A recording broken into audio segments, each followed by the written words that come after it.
Génesis capítulo 40. José en la cárcel. Hasta aquí José había tenido que atravesar grandes dificultades y a pesar de ello su confianza en Dios no declinó, sino que al contrario permanecía firme. Enumeremos. Número 1. Fue vendido por sus hermanos como esclavo. La envidia de ellos le hizo añicos su vida. Número 2. Después de ser el consentido de su padre, vino a ser un esclavo. Número 3. Además de esclavo, es un extranjero. Para quienes han vivido esa experiencia saben que es como vivir en el anonimato. Número 4. Es acusado de un delito y encarcelado siendo inocente. Esas circunstancias en cadena no menguaron su fe, pues José seguramente estaba aferrado a lo que Dios le había prometido en sueños. No quiere decir que en algún momento José no se haya sentido desanimado o triste, o que haya dudado en un instante. Pero lo que observamos en esta historia es la perseverancia de un hombre de Dios que ha decidido anclarse a la promesa divina. Y así como hizo su padre Jacob, cuando peleó con el ángel y no quiso soltarlo hasta que no lo bendijera, asimismo José no estaba dispuesto a soltar lo que Dios le había prometido hasta que no se cumpliera. Y por esa razón, en el Salmo 105, versos 18 y 19, dice de José: fue llevado a la cárcel y afligieron sus pies con grilletes. Hasta la hora que se cumplió la palabra del Señor, José fue probado en su carácter. La cárcel, instrumento de castigo injusto a José, se vuelve el medio en el cual José ha de surgir definitivamente a un lugar de prominencia en los planes de Dios. Por el lugar de confianza que ocupaba en la cárcel, José tiene acceso y contacto con todos los presos. Entre ellos se encuentran también el copero y el panadero del faraón. El copero no solo lo entiende como el que lleva la copa al rey, sino también era capataz de las viñas reales, como también de las bodegas, teniendo tal vez unos centenares de personas bajo sus órdenes. El panadero o cocinero tenía la superintendencia de todo lo relacionado con la provisión y preparación de las viandas para la mesa real. Ambos oficiales, especialmente el primero, eran en el antiguo Egipto personas de gran rango e importancia, por la naturaleza confidencial de su empleo, como también por su acceso a la presencia real. Ellos eran generalmente de noble estirpe. Estos presos estaban pendientes de sentencias que darían destinos a sus vidas. Ambos sabían que en el cumpleaños del faraón que se acercaba se podía determinar las sentencias. Seguramente ello causó preocupación en sus vidas, y Dios permite que ambos tengan un sueño que sabían se relacionaba con sus vidas.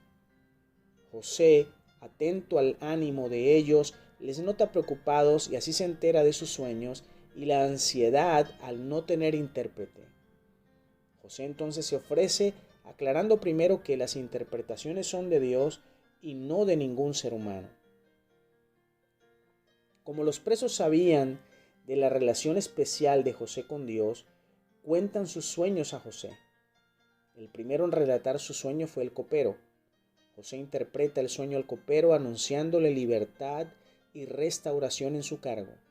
Y como garantía del cumplimiento, José ruega al copero que interceda por él ante Faraón. José afirma dos cosas en cuanto a su condición.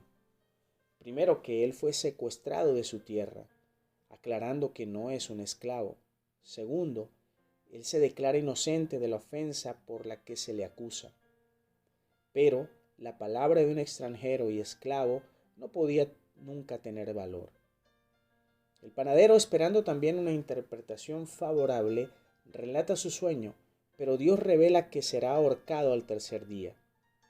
José, sin engaños o falsas promesas, declara el inminente final trágico del panadero. Aquí se nota la consistencia de José.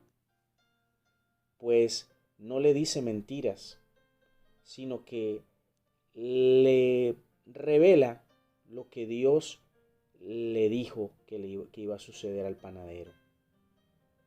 No como ocurre con algunas personas que enseñan la palabra de Dios y la enseñan según su criterio y no como en realidad está escrita.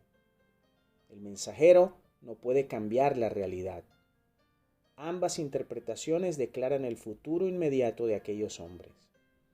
Aunque José le dijo al copero que se acordara de cómo él le interpretó el sueño cuando sucediera, el copero al volver a su posición no se acordó. No era el tiempo aún, pero todo esto probaba el carácter de José. La prueba que atravesó José era necesaria para formar su personalidad y darle madurez espiritual. Dios trabajó con el orgullo de José cuando éste recibió la revelación por sueños que reinaría sobre sus hermanos. Dios trabajó en la autosuficiencia de José cuando al encontrarse solo en la casa con la esposa de Potifar, confió más en su integridad personal y no en el poder de Dios. Su orgullo lo llevó a ser esclavo y su autosuficiencia lo trasladó de la esclavitud a la cárcel. Pero en todo esto se forjaba a un mejor hombre de Dios, con una fe firme y perseverante y una dependencia absoluta de Dios. En algún momento de nuestras vidas podemos llegar a pensar que Dios es injusto, que está sordo o ciego.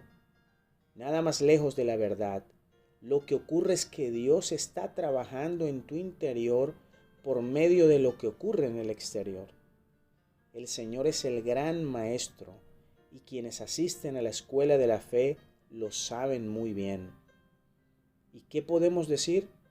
Si el Hijo de Dios experimentó la senda más tenebrosa que ningún hombre jamás recorrió, si alguien es experimentado en quebrantos, ese es nuestro Señor Jesucristo, bien llamado por el profeta Isaías, varón de dolores, conocedor del dolor más profundo.